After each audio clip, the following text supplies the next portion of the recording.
How are you guys feeling today? AP. What? AP. Everything. Everything's better now. I feel it, yeah. What sign are you? What What sign are you? Virgo. Not Scorpio. Yeah. There's no staying here. Well, I'm still here. Glad you're here. I had planned on trying to get a lesson plan going for the vagus nerve. Someone specifically requested that, and I couldn't get it together for today. So that's probably going to be our subject matter on Wednesday. I did a workshop here yesterday afternoon, and literally everyone that came in was feeling emotionally raw. Everyone was talking about disruption in the home, some angst with their partner, stuff surfacing. And I was also in the mix of that. I could totally resonate with that. So since I couldn't get it together for the subject matter today, I thought, let's just focus on the fact that we're having a full moon on Friday. That is also a lunar eclipse, because the energy's been super intense the last couple of weeks. If you're feeling really good like Jen, be grateful that you haven't been triggered and things haven't been surfacing for you. I have had major insecurities show up. Major insecurities that I'm like, where is this coming from? I mean, it's like I'm back in my 20s again. It's like, what is this? But I felt good in knowing when I was listening to someone's channel that was talking about the universal energy that's hitting the planet right now. They were saying this is something to expect, especially if you've been a person that has been digging deep and doing a lot of work. You know, things that you have worked through and overcome are going to resurface one last time as a final purge. So that made me feel really, really good. I'm like, good, get it out of my system because this is ridiculous. So I wanted to give you hope with that in case that's showing up in your body or in your mind or in your life. We have the sun, we have Mercury, which is the planet of communication. We also have Mars, which is the planet of leadership and war. That is all in Scorpio. And Scorpio is already an intense sign, think of the scorpion tail, that stinger. So it's super intense. The lunar eclipse is the beginning of two eclipses. The second eclipse will be the solar eclipse in December. Anytime we have an eclipse, it is shining light on things that have been hidden or unknown or denied or unseen. And I've been following astrology a lot since the pandemic. I've been a little obsessed with it actually. And I haven't actually done a lot of research about this eclipse, but I know kind of what's happening. What's going to be happening through December is there's going to be some things that are going to be highlighted that's never been seen before or acknowledged before. The good news is it's a turnover. It's the beginning of a whole new transformational energy that's going to take us into a new era, a better era. You've heard me talk about the age of Aquarius. We're at the dawning of the age of Aquarius. The age of Aquarius, healing arts, is booming, will be booming. Not booming yet, but it will be. Health, Mandy here is leading. You are a way shower right now. Yeah. The healthcare system is going to be completely overturned and reset. She's leading that. She with her functional medicine. She was an ER doctor in Spring Hill. She's now has functional medicine off Seaboard Lane. So if you want to talk with her about that, she's in our community. So there's a lot of good things that are going to come to arts. It's been a huge boom. Yeah, right. So good things are on the way. So I want to give you that hope. I'm gonna go ahead and have you take child's pose to start there. We know with any full moon, the moon is all about water, it's about the feminine, and it's also about emotion. And so this particular lunar eclipse is going to be lasting longer than any other. I heard it's going to be lasting like 4 hours, which is a long time frame with an eclipse. And so that means emotions may be supercharged. And there's going to be an abundant amount of energy coming. So try, if you can, to harness this energy in a way that's going to be productive, in a way that's going to be positive, in a way that's going to be caring and compassionate. Because if our emotions take over and get exaggerated, words can be said, and words are powerful, and it may take longer to recover.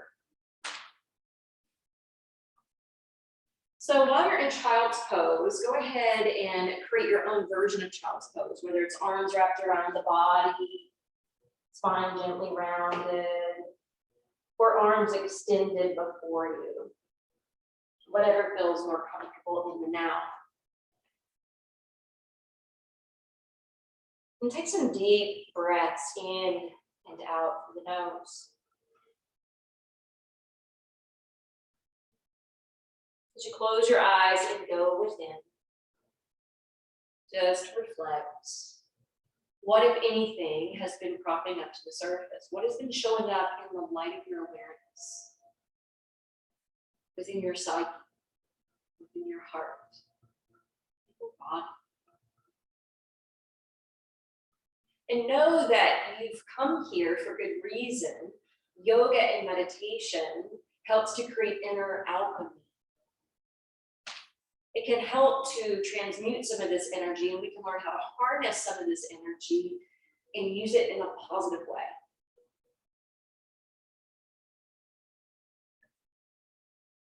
This particular eclipse season is said to be the new stage of humanity's evolution and a breaking of the old patterns. I was listening to someone on the way to Franklin this morning, and she had a different insight that I thought was interesting. She said, this is the longest lunar eclipse that's happened since 1440.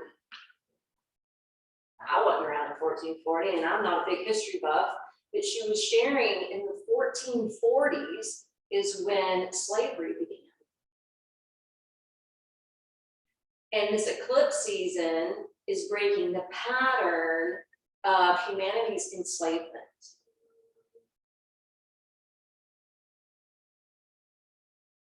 Think about how human trafficking has come up a lot in the last few years.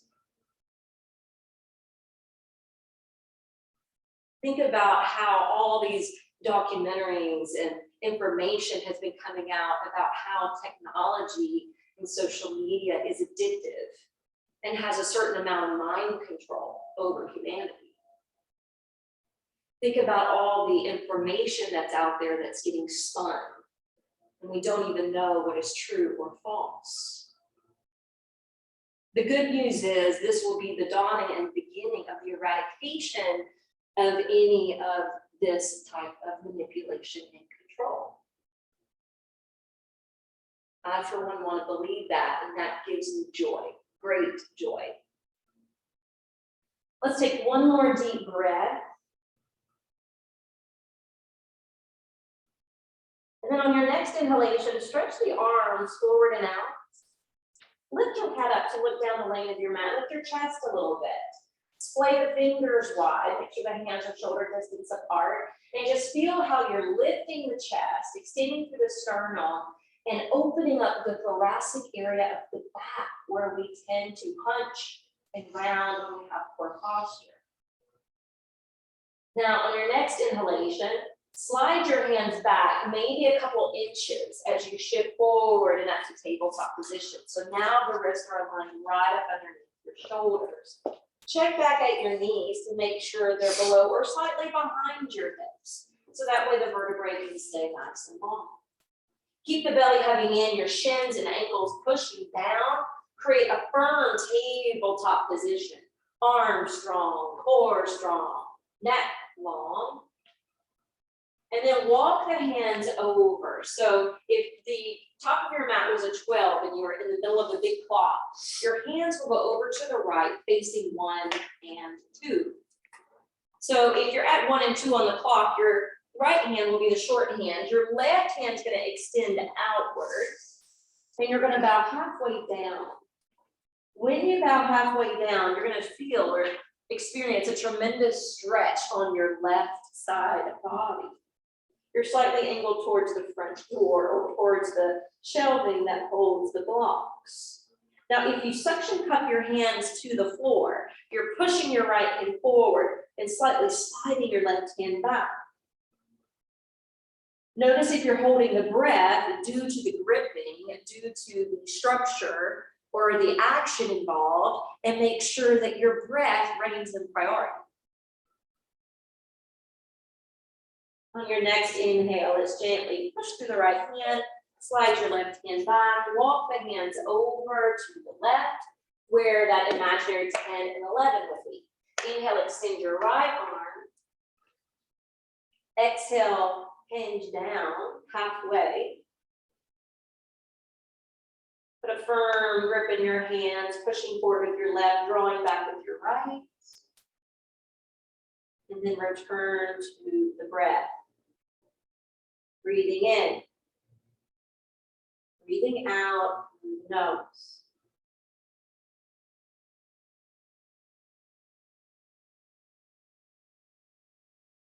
On your next inhalation, gently begin to lift your way back up.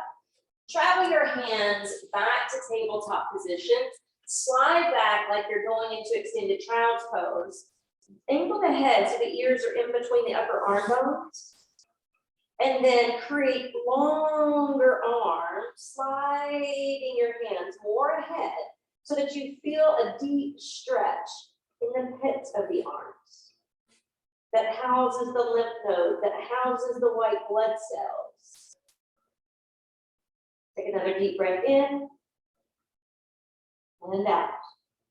All right, we're going to do a little bit more pranayama here. Inhale, shift forward. This time, shift forward. Notice how the reason why we slid the hands back earlier for tabletop is because we needed that precise alignment. When you're really working the arms in extended child's, when you come forward, hands are beyond the shoulders. Now we're going to keep the hips as they are, but we're going to take the hands farther out ahead, angle the head between the upper arms into puppy pose. So the armpits are still up, the shoulder blades are still up, your ribs are still drawing into your skin, and your belly's hugging in towards your back body. But as you exhale, you're going to surrender and melt down towards the ground with your shoulders dropping into the joints, sinking down through your chest, and maybe taking a very soft resonance on the chin. All right, we're going to do some pranayama here. We're going to do cleansing breaths. As you inhale, breathe in through your nose, come back to puppy where we started. Exhale, breathe it out, and melt down. Do that a couple more times. Inhale. Exhale, let go. Last one.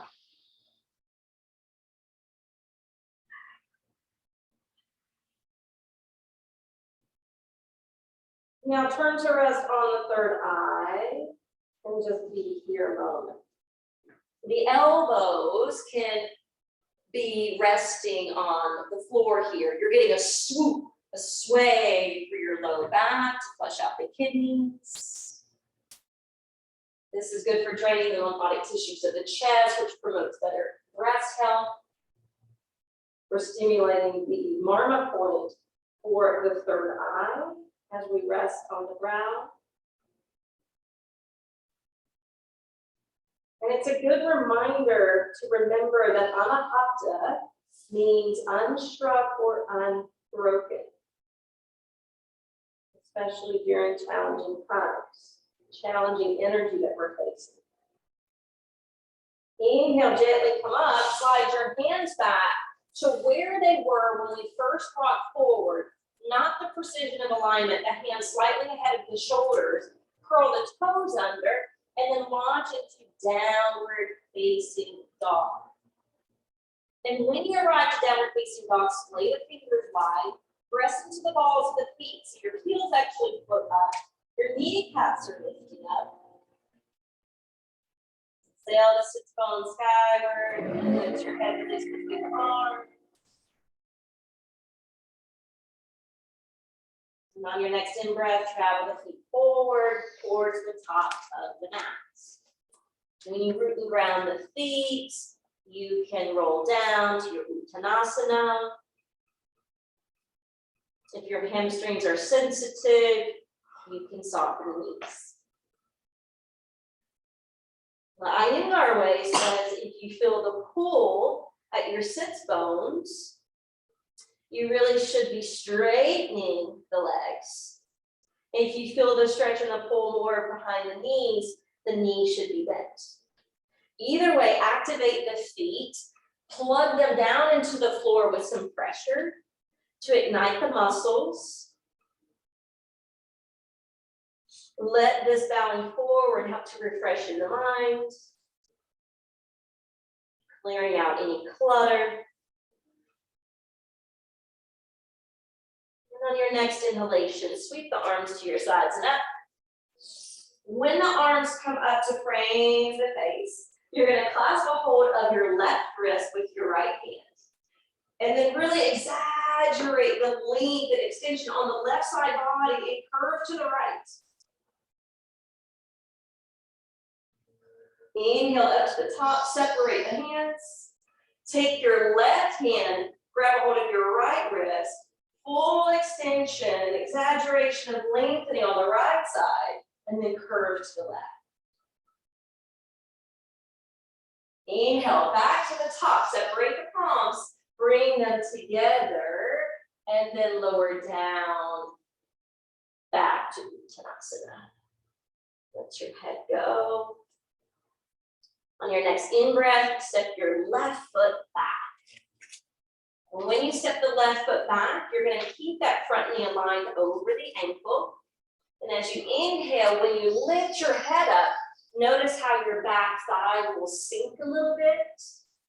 And on your exhalation, push down to your right foot, scoop the belly in, and bow your head towards your knee. So it's a little cat-cow here. Inhale, lift the head and heart, let the back thigh drop, and then exhale, you can round it up. Let's do one more of those. A little miniature cat-cow while we're here.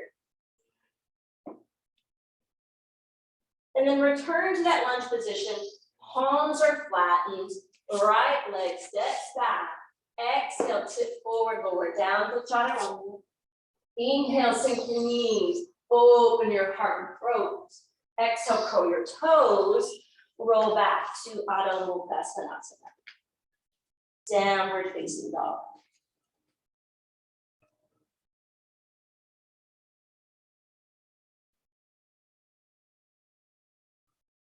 Breathe.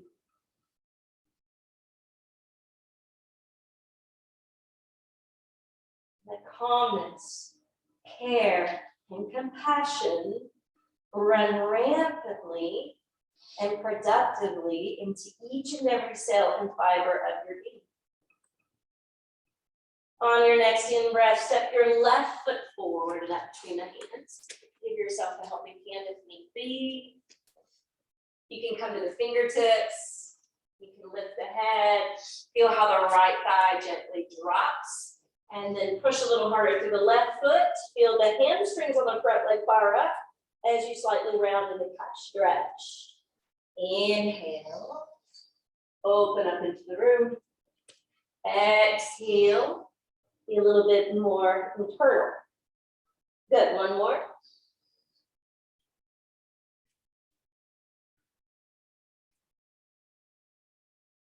Come back to the lunge. Look forward and step the right foot up to join. Come halfway up, hands to the shins. I see this a lot. So you want to make sure that you're tipping forward, so the sit bones are more aligned over the ankles.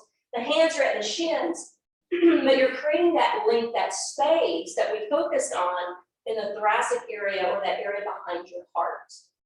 Good, shoulders crank back from the ears. Notice how you feel more. Exhale, release. Beautiful, inhale, bring it up. This time we're gonna lace the hands together into this Jupiter Mudra. Shoulders are going to lift towards the ears, and the arms are gonna hug into the head. Feet anchor down, legs are up. Exhale, this time curve to the left.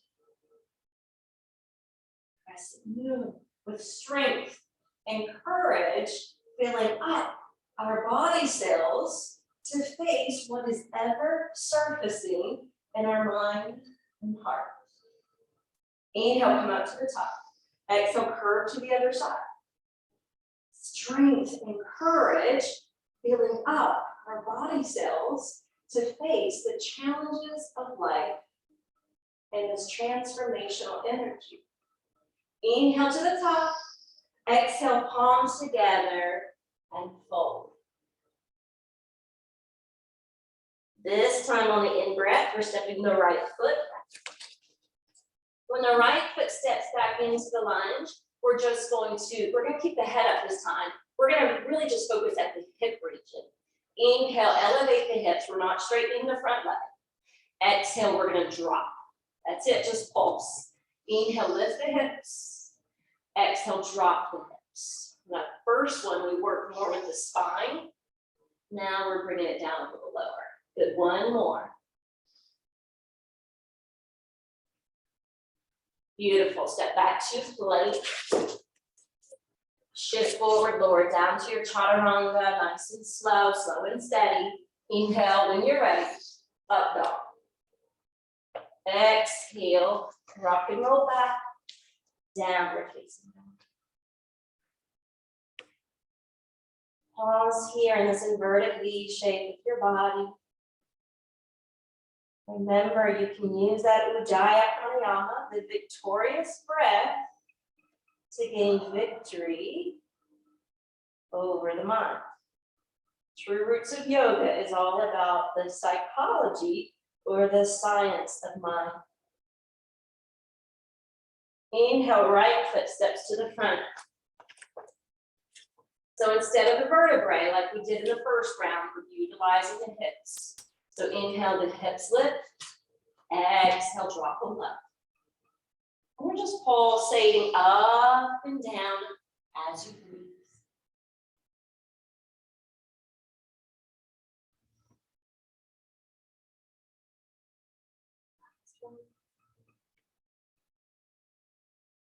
When you're ready, springboard the back foot to the front of the mat.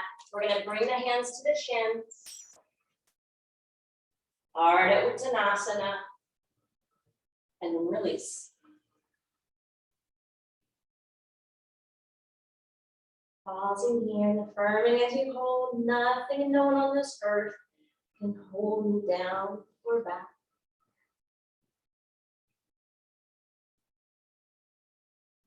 Under this universal energy is going to hold me down or back. We can harness it and use it in a positive direction. Inhale. Come all the way up to the top. Exhale, bring hands home to the heart. All right, we're going to change up our pattern of movement. That was just kind of our warm up. Inhale, lift the arms up. Exhale, hands forward. Inhale, we're stepping the left foot back. We're turning and planting the foot. We're floating the hands up.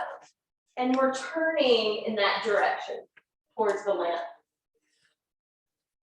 Straighten out both legs, float the arms up shoulder height. Lengthen out over the right leg. And then draw it back through center. Okay, so make sure you've got your quads engaged as your feet plant down. Inhale, stretch over the right leg. And then draw it back to center. Good, one more. Moving your hips towards the back wall as the right fingertips reach out. And then drawing the torso back up. Good. This time, as you take yourself over, you're going to come on down to triangle pose. The hand can take residence on the shin or in front of the shin if you want to make sure you're engaging your legs and core properly. You should have a firm foundation. Finding a comfortable place for your neck, your focal points, triangle. Now look down towards your right foot. Lunge that knee, bring the hands down, spin away from your back heel. Good. Plant your left hand or fist if you need to. We're going to take that right arm, sweep it up. And then exhale, the right arm's going to thread under. You can bow your head. Inhale, open it up. Good. Exhale, thread under. This time that back thigh stays lifted. So there's no pulsing with the back leg. Good. Exhale, bring the right hand down. And notice where your foot is in comparison to your hands. We're going to slide the right foot back, turn it slightly to the right. Now, there's two options. You can stay here with this foot placement. I prefer this one for soma lunge, where we rotate to the outer edges of both feet. And that's going to open up the external rotator of the right hip. You see what I did? Not We were really. here and then here. Okay. You got it. That's it. Yeah. This is the soma lunge. The soma is said to be the nectar from the moon. Good. Slowly spin back. When you're ready, the back foot's going to step forward. Fold down.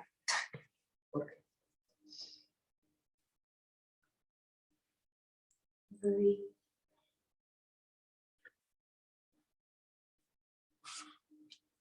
On your next inhalation, we're going to set the right foot back. Immediately plant the back foot. Float your hands up. Turn to face the front door. Triangle. Open out your arms. Straighten out your legs. Root your feet. Contract your quads. That's important. Lengthen over the front leg. Good. Draw it back through center. Do that a couple more rounds. Reaching out and over. Good. And draw yourself back. One more. Good. Bringing it up. And this time when we cast ourselves over the left leg, we'll go ahead and take and form triangle pose.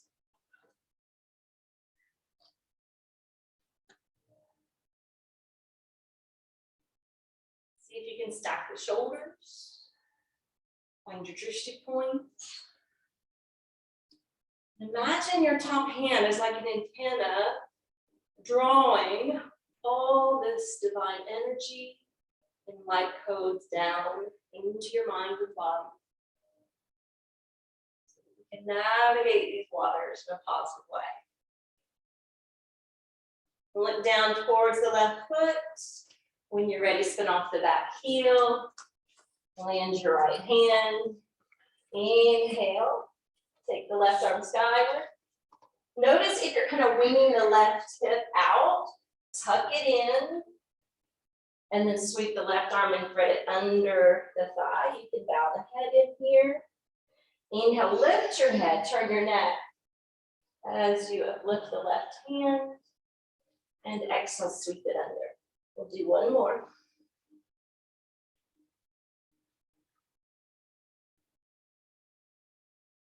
Now frame the front foot with both hands, slide your left foot back, turn the foot 30 to 45 degrees.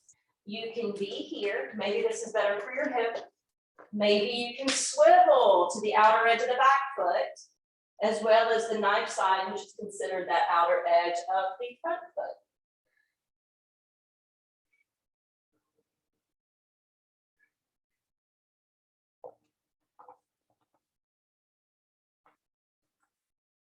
Gently spin back around. This time left foot to plank. Exhale to send your knees, untuck your toes, and form Balasana.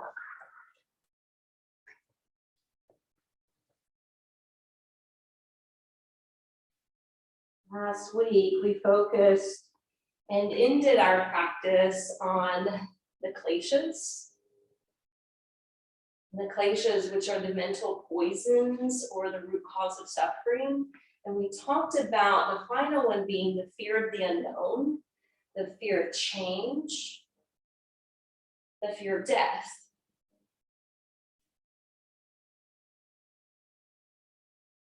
So remember, just like the parable in the Buddhist story that I shared, where a woman discovered that death is the natural stage that we're all going to experience in life, it's inevitable. The same thing is said about change. Change is inevitable.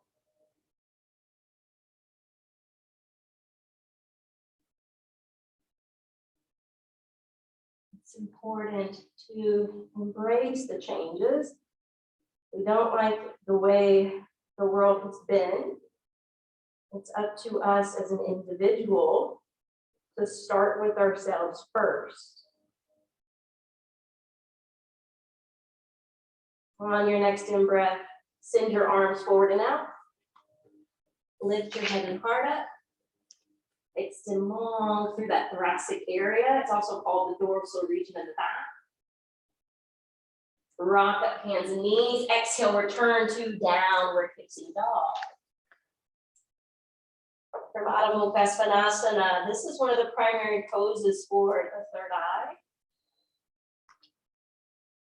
The third eye, which gives us a broader perspective of things.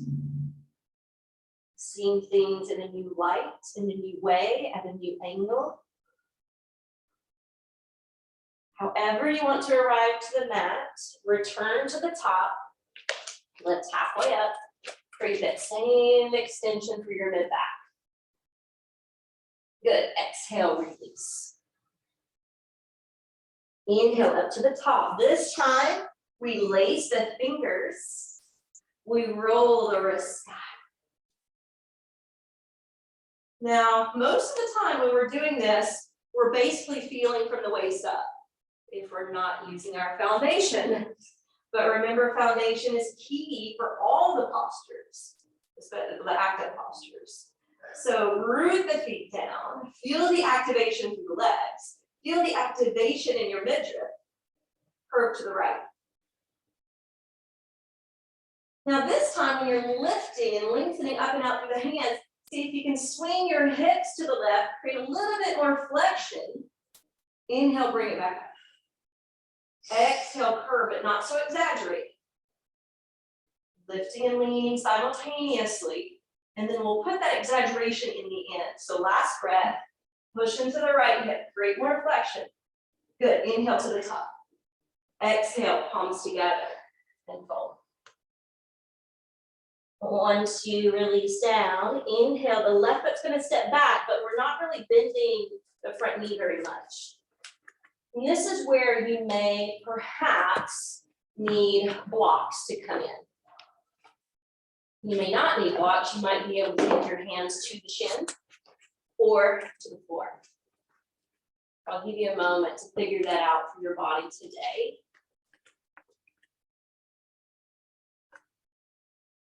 So we actually use that earlier flow as a little bit of a warm up to sustain and to hold some postures a little bit longer.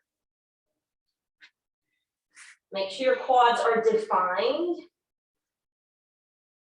You feel as much weight in the back foot as you do the front. Your navel slightly spinning over toward the front leg. Your right hip is clipped again. There's other variations you can do with your arms. I was going to keep it simple today.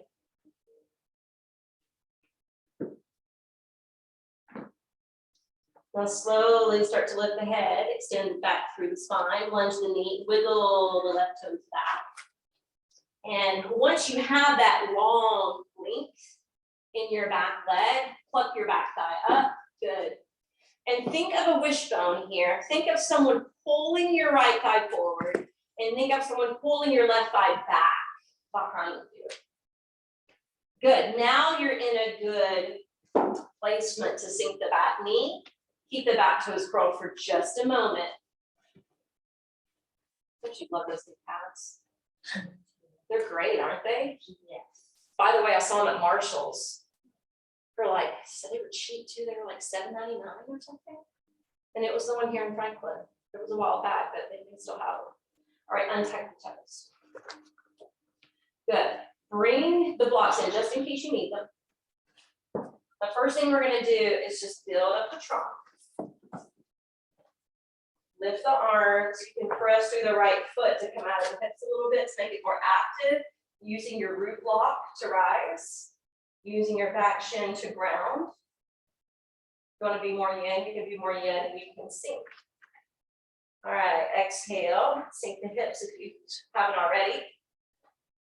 Walk the hands or blocks back and flex that right foot. So you're residing on the center of your heel and the toes are upstretched. Good, now think about that thoracic area because we tend to dump here. Think about that elongation and then just soften the elbows and fold. You can also slide your arms out to help to extend that part of the spine if you can't maintain it on your own.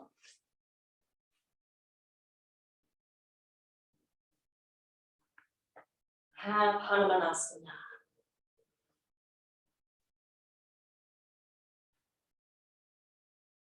This pose, if you know the story behind the pose, is meant to inspire us to take bold leaps of faith.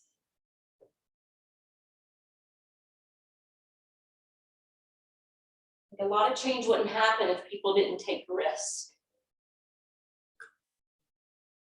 Inhale, slowly lift. All right, I'm going to bring my hand to the floor, but you can keep your hand on the block. Just sense with your twist what is better for you to get proper rotation through your belly and back. I love this pose. It's a really good one for the IT band, for the runners in the room. If you have to drive a lot, if you're in your car a lot, this is great for this area of the hip, helping to prevent that trucker leg. Good, exhale, bring the hand down. Good, once you bring the hand down, we're going to come back to the sole of the right foot. We're going to curl the back toes under, lift that back knee, and when you're ready, step into your plank. If you want a vinyasa, take it. I don't, but go ahead if you do. I'm just going to go back to downward facing dog.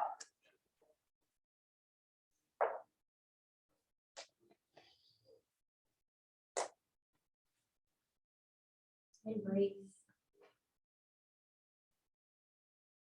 Always coming back to the hallmark of the breath. And then find your way to the top, whether that's meditationally walking, lunging, or floating the feet together. And release down. So on your next in-breath, we're going to step back with the right foot. So we're not really bending the front knee because we're coming right into pyramid pose. So notice if your right hip is really spinning open or turning to the back side of you, and roll the outer portion of the right thigh and hip forward towards the front foot.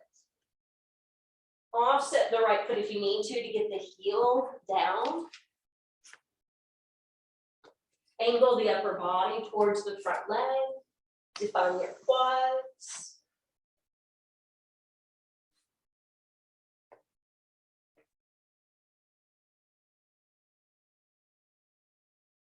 Do the inner investigative work.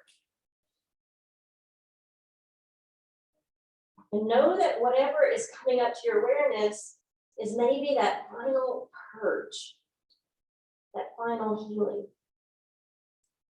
So a lot of you know Allison, I can't remember where she dug, You know, there's places like in Arkansas where you can dig for diamonds.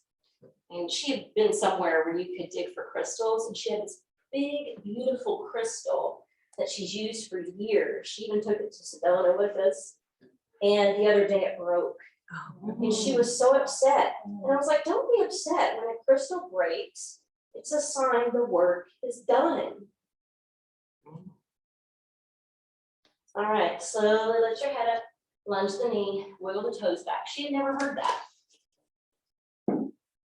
Now come into that area where the back thigh is still lifted, but you feel like someone's taking and stretching you long, long, long, long, like a wishbone.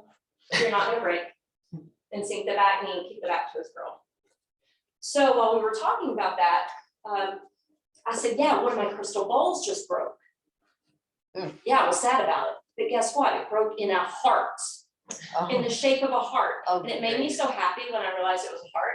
I was like, it's done its work. There's been a lot of healing. And you know what she told me today? She said, which bowl was that, Robbie?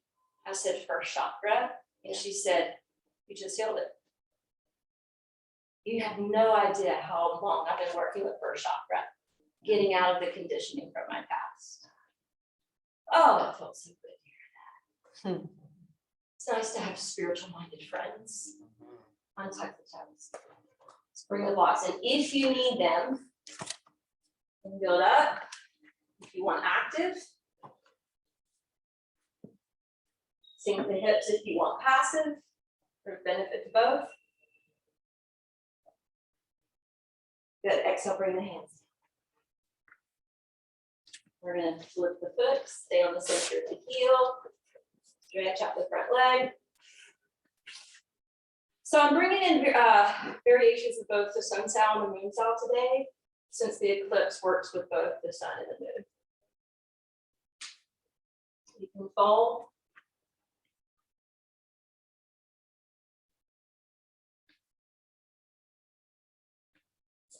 This is first chakra stuff here.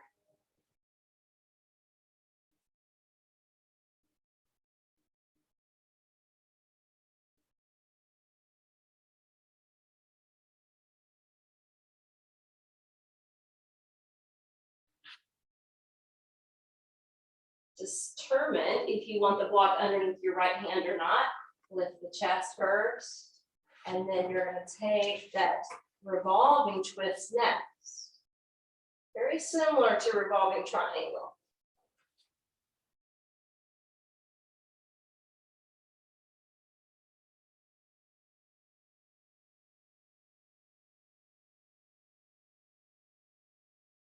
Good. Exhale, bring the hand down. Come back to the sole of that front foot. And move the blocks out of the way. You can slide your left knee back. We're going to come down to the forearms. Making sure the elbows aren't too wide. You don't want the elbows wider than your shoulders. So tuck them underneath and lace your hips. Both pinkies pressing down. And you're going to puff up like a cat stretch through your back. Let it go. Again, inhale, puff it up. Navel draws in. Exhale, let it go. One more inhale, puff up. Exhale, let it go. So I'm going to give you a choice here. If headstand is in your practice, your Shasana 1, you're going to be drawing the belly in. You're going to be making upper back strong, bringing the head down, crawling the knees forward, tucking the toes. Don't go in yet. And you can pipe or curl into your headstand. Okay, if you're like, I don't know about headstand today, and I don't feel like going and moving all my stuff to the wall, that's okay. You can glue your palms together, lace all your fingers together, stay strong through your arms, strong in your core and upper back, and you can do dolphin instead. I'll let you determine which of those poses you prefer. What do you feel called to do?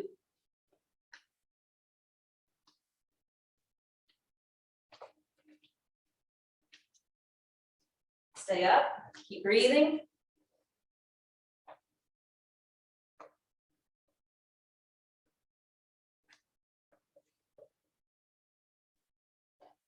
You find you're holding your breath, you might as well come on down, and that's okay.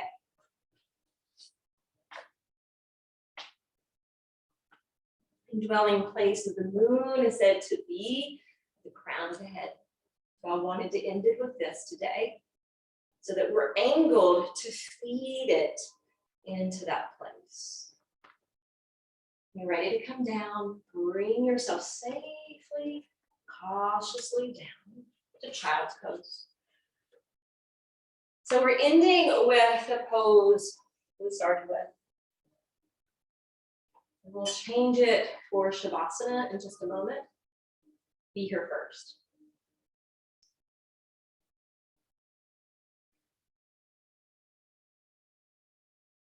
Affirming.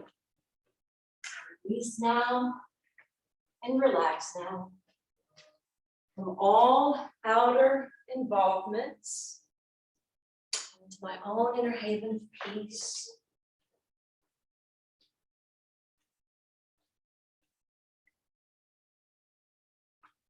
When you're ready, come on. So hopefully we worked out your achiness. And I know you said you're tired. I am too. The last 3 nights, I haven't slept well at all. To the point but I've been mentally and emotionally exhausted. And the time change didn't help, right? So at 10 o'clock, I'm done. I could not go to sleep, and I had been laying in bed for like 2 hours, like exhausted. So I grabbed my eye bag, my lavender eye pillow. I turned on this music actually, because this is some chakra clearing. I activated my Reiki hands, put them on my body, and that's what finally took me into a good sleep. I still kept waking up, but at least I got a couple hours of good sleep. So I would suggest, if you're feeling that insomnia already, and we're not even close to the full moon yet, we may be extra sensitive. You can create a slide. You can also come to the wall and do legs at the wall, but you may want this because this is just calming for the nervous system and for the mind. And it's something that I need to remember to do the night before I go to bed. Because if you do it before you go to bed, sometimes it's easier to go to sleep. And then, if you're sleeping well, but maybe you have stuff surfacing in your psyche and in your heart, maybe you want to restore it back in. To open the chest, to open your breath.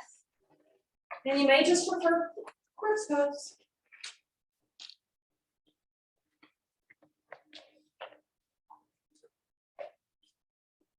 Permission to take yourself anywhere, even into a recliner with the slide. Oh my God, it's so wonderful.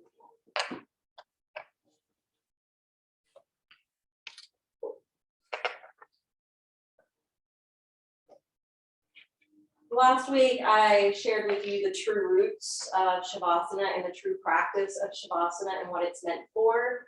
I don't want to go over that today because it doesn't tie in with the theme, but if you want to use it that way, you know what to do. All of you have experience with yoga and Shavasana. If you just want to drift and move into relaxation, you can do that. If you want to be more meditative, you can follow the breath. You can use a mantra to recite over and over in your mind, or you can even use your senses and just hone in on the music.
close the arches and the ankles.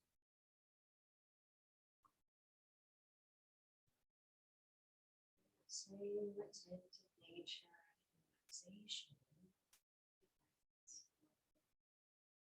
Down to the hips and buttocks.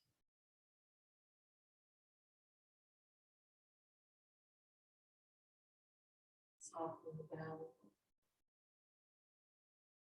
the chest, shoulders melt down. Allow that to stream, arms and hands.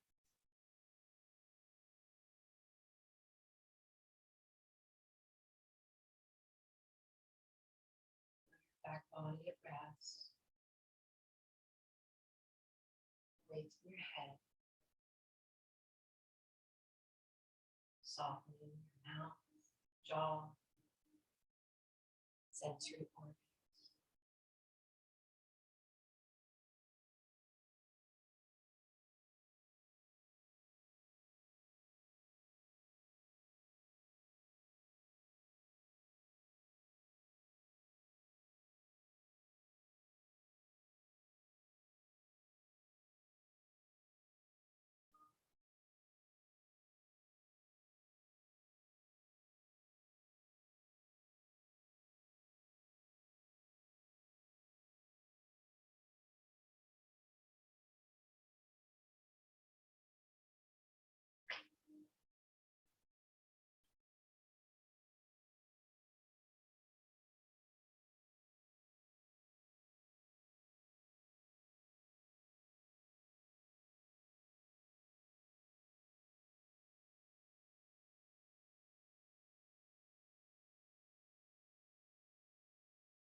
And start to deepen the flow of your personal breath. Even that life force grows stronger. Need more alignment to the mind and body.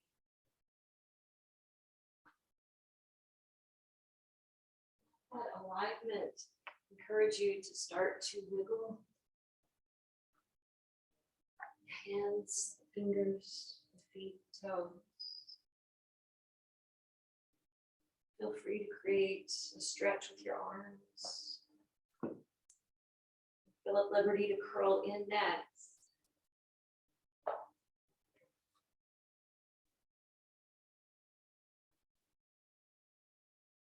Ready, sway, rocking. Eventually over to one side or the other.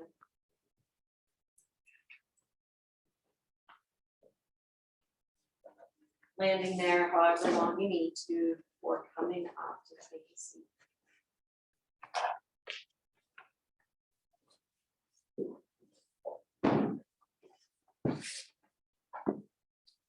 Put your hands together to Anjali Mudra.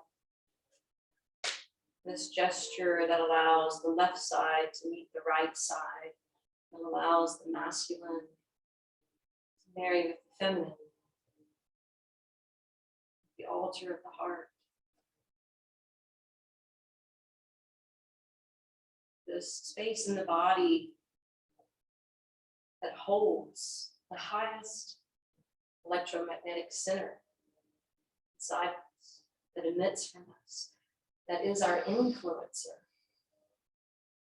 This gesture that can represent grace and gratitude, this gesture that can be a formal greeting, that also goes beyond that. It's each of us recognizing each of the other's soul, that divine spark within each of us.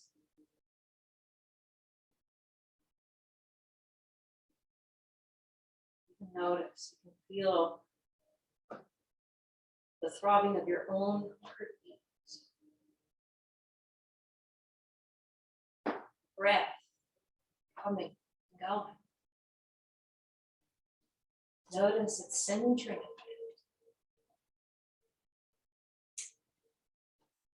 And we'll end with this beautiful term, honoring the lineage of where yoga comes from.